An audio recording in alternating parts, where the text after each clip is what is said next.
You know how they tell you you are what you eat? Anyone ever heard that? You are what you eat. What does that mean?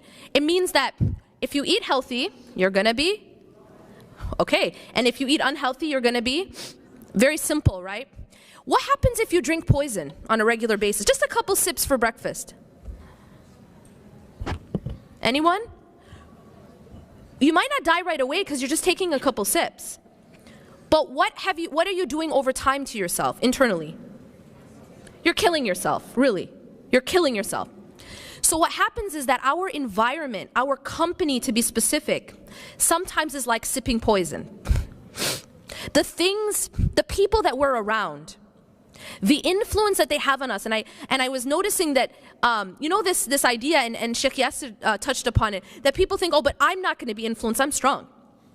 That's like a person saying, I can sip poison, I'm not going to be influenced, I'm strong. Can anyone say that? No. Everyone will be influenced if they sip poison. And in the same way, your relationships will affect you. It's just a fact. The Prophet ﷺ said, Al-mar'u ala khalili, ala dini khalili. So that a human being is on the same way as their closest companion. Do you know what that translates to? That means that you should pick out your closest companion to be the exact image you want to be. Does that make sense? Because the Prophet ﷺ said that you will be like your closest companion. You'll be the same deen. And deen doesn't just mean religion, by the way. Deen just means a way, the way that they are. And that's why you find that when people are like BFFs, they're really, really close, they actually start to even have the same mannerisms. They pick up the same gestures. They make the same faces. You know what I'm saying? They laugh at the same stuff. We start to actually morph into the people that we're close to, yes or no? Yeah, you do. You do. You just start to become almost like the same person. This is what the Prophet ﷺ, he understood psychology before there was something called psychology, right? And he's telling us you will be on the way of your closest friend. So what does that translate to? It means that I should pick my closest friend to be someone that I want to become. And if your closest friend is not someone you want to become, then you need to sort yourself out. Because you become that person. And let me also add that it may not be a friend that you physically see, as Sheikh Yasser alluded to, and I'm going to get to that as well. It may be someone that you follow religiously online. It might be someone that you look up to and you're following every step, even what burger they ate that day. And that person So be very mindful who you take as that closest companion, because that's what you become. And I won't, repeat, but Sheikh Yasser also mentioned about the difference between the good company and the bad company, the perfume shop and the blacksmith shop. That we are influenced by our environment. But when I say to you that you are what you eat, what do I mean by that? I mean that every single thing that you surround yourself with or you take in affects you internally. So it's just like food, all right? What you listen to, what you look at, what you read, what you watch, what you talk about, all of this, think about it as input. It's like food that you're putting into your body, right? And so I ask people to imagine that every time you open your feed meaning your news feed, whether it's on Facebook, Instagram, Twitter, Snapchat, whatever it is, imagine that when you open up your feed, it's like opening up your fridge. That's what you're going to eat that day, okay? Now, can you imagine opening your fridge and here's what's in your fridge. Some rotten cheesecake covered in mold, right? Like a burger that's like, I don't know, by this point it's like toxic. Some bottles of poison. That's what's in your fridge. You open your fridge and that's what's in there. So what's going to happen to you? What's going to happen to you? Well, it doesn't take a genius. That's what you're intaking. That's your intake, right? And so that affects you. Now when you open your news feed, you have to judge it in the same way. That's your fridge. That's your fridge. You're not passive. I need you to understand, you are not passive. You're not passively intaking. You're actively intaking those things. You're not just looking at it. I need you to understand, there's no such thing as I'm just looking. Whatever you look at, it's like you're swallowing it. It's like you're eating it. Because the eyes are a window to the heart. That's the way Allah designed it. You can't look at something without it affecting your heart. Same thing with the ears. The ears are an inlet to the heart. And so you don't listen to something and you're just passive, right? You're not just looking at that fridge. Those are the things that you're swallowing. Does that make sense? And so what I ask people to do is, number one, please find friends that you want to become. And that person that you take closest to you, make sure it's someone you admire and someone that's actually going to help you furnish that home that you're going to. Not someone who's going to come with a torch and burn it down for you. There are friends who actually are burning that house for you. You guys feel me, or you don't feel me at all? You feel me? They're actually the ones burning that house down. But guess what? You're the one who's going to have to go. Nobody comes to your grave with you. You go by yourself to your grave. And if your friend is the one who helped you burn it or burn that home, you're stuck with it. And this is the reason why the people of hellfire, one of their biggest regrets is going to be, I wish I had not taken so-and-so as a friend. I wish I had not taken so-and-so as a friend. Because the problem is, our friendships, our companionship affects us deeply. And it either helps us build and furnish that home, or it helps us burn it down.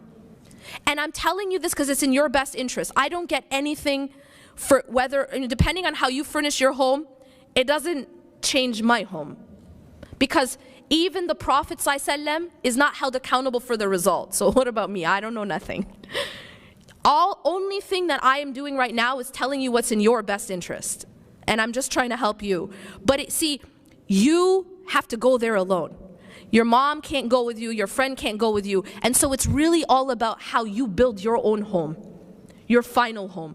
And believe me, your friends have a big part to play in that. And then later on, who you take as your spouse. Because this is going to become your closest companion at one point.